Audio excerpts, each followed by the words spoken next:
Yes boss. గత కొన్ని రోజులుగా అమెరికా అధ్యక్షుడు ట్రంప్ చేస్తున్న ప్రకటనను గమనిస్తే ఓ విషయం అర్థమవుతుంది. ఒకటి కాదు, రెండు కాదు, ఆయన లెక్కలేని ప్రకటనలు చాలా ధైర్యంగా చేస్తున్నారు.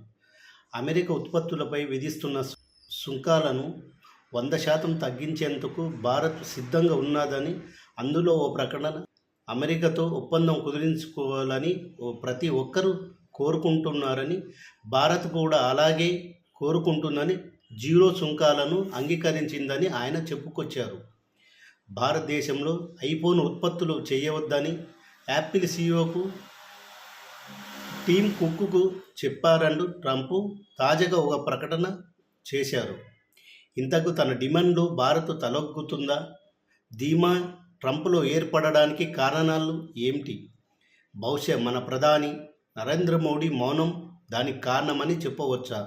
అయితే ఓ ప్రశ్న తలెత్తుతుంది. ప్రైవేటు కంపెనీల అధిపతులను, ఇతర సార్వభౌమత్వాన్ని దేశాల అధినేతలు ఆదేశించే స్థాయికి ట్రంప్ ఎలా ఎదిగారు? అసలు ఆయన ఏ హక్కుతో ఇతరులను బెదిరించడం, తన దారికి తెచ్చుకోవడము ఆయన వ్యూహమా?